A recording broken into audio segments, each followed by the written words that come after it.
নমস্কার দর্শক বন্ধুরা, ঝুমা রান্নাঘরে আপনাদের সবাইকে স্বাগত। আজ শেয়ার করছি দুটো অসাধারণ দুর্দান্ত স্বাদের বেগুনের রেসিপি। চলুন রেসিপিটা দেখে নিই। প্রথমের রেসিপিটাতে মেথি শাক আর বেগুন লাগবে। মেথি শাকের পাতাগুলো ছাড়িয়ে নেব আর ডগার কাজটা পুরোটা নিয়ে নিচ্ছি। এখানে হাফ আটি মেথি শাক আছে, তার অর্ধেক মানে এক আটির 4 ভাগের 1 ভাগ বা 1 মুঠো এইভাবে মেথি শাক ব্যবহার করছি।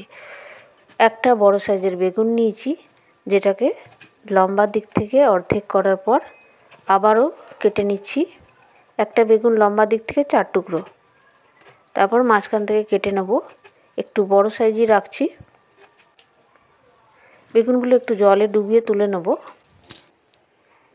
এরপর বেগুনে পরিমাণ মতো হাফ চামচের কম নুন দিলাম, সামান্য একটু চিনি। ভালো করে নুন চিনিটা দিয়ে বেগুনটা মেখে নিচ্ছি। এবারে কড়াইতে আমি সাদা তেল দিলাম, বেগুনগুলো দিয়ে দিচ্ছি। একটু ঢাকা দিয়ে দেবো, তাহলে বেগুনটা একটু নরম হয়ে যাবে। বেগুনে একটু লালচে ভাব আসবে আর বেগুনটা একটু নরম হয়ে যাবে, এরকমভাবে ফ্লেমটা রেখে ভাজতে হবে। ভাজা বেগুনগুলো তুলে নিলাম। একদম হাই ফ্লেমে বেগুনটা ভাজবো না, তাহলে তেলটাও কালো হয়ে যাবে। এবার মেথি পাতাটা ভালো করে ধুয়ে নেওয়ার পর একটু হাতের সাহায্যে টুকরো টুকরো করে নিলাম আর তেলের মধ্যে দিয়ে একটু নাড়াচাড়া করব। একটু নরম হয়ে যাবে, ঢাকা দিয়ে দিলাম। ভাজা ভাজা হবে, একটু নরমও হবে, এরকমভাবে ফ্লেমটা রেখে নাড়াচাড়া করে নিয়েছি। এবার এখানে পেঁয়াজ বাটা প্রায় 1.5 চামচের মতো পেঁয়াজ বাটা আছে, দিয়ে দিলাম। ভালো করে পেঁয়াজ বাটাটা নাড়াচাড়া করে নিলাম। আমি এখানে আরও একটু তেল যোগ করেছি। এবার এখানে দিয়ে দেবো রসুন বাটা হাফ চামচ আর আদা বাটা একটু বেশি হাফ চামচের, দিয়ে ভালো করে মশলাটা কষে নিলাম। এখানে দিয়ে দিচ্ছি টমেটোর পেস্ট বা টমেটো পিউরি। ভালো করে মশলা কষে নিতে হবে, মশলাটা যেন কষতে কষতে তেল তেলে ব্যাপার হয়ে যায়। আর হলুদ গুঁড়ো, লঙ্কার গুঁড়ো একটু বেশি পরিমাণ লঙ্কার গুঁড়ো দিলাম, চিনি দিয়ে দিলাম। ভালো করে মিশিয়ে নিচ্ছি।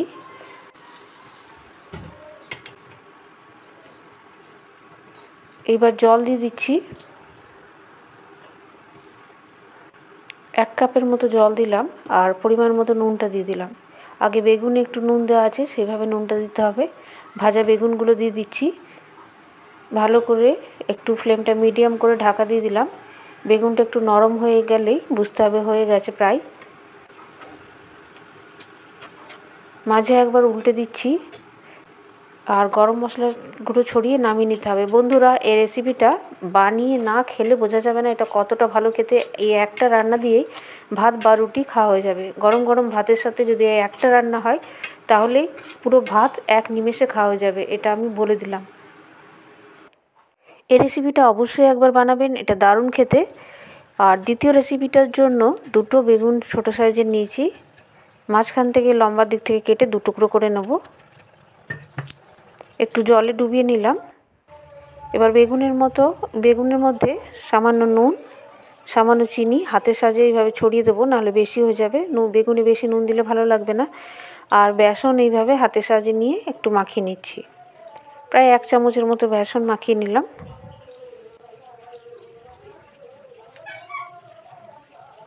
বন্ধুরা, এই রেসিপিটা যদি ভালো লেগে থাকে, এই দুটো রেসিপি বেগুনের যদি ভালো লেগে থাকে, প্লিজ আমার চ্যানেল সাবস্ক্রাইব করবেন, পাশে থাকা বেল বাটনটা ক্লিক করবেন, তাহলে যখনই নতুন নতুন রান্না ভিডিও আপলোড করব তাড়াতাড়ি আপনাদের কাছে নোটিফিকেশান পৌঁছে যাবে। বেগুনটা সাদা তেলের মধ্যে দিয়ে ঢাকা দিয়ে দিলাম, যাতে একটু নরম হয়ে যায় আর একটু লালচে হয়। আগের রেসিপিটার মতোই বেগুনটা খুব বেশি ভাজবো না আর ফ্লেমটা একটু মিডিয়াম টু লোয়ে রেখে ভাজবো, তাহলে বেগুন নরমও হয়ে যাবে, ভাজাও হয়ে যাবে।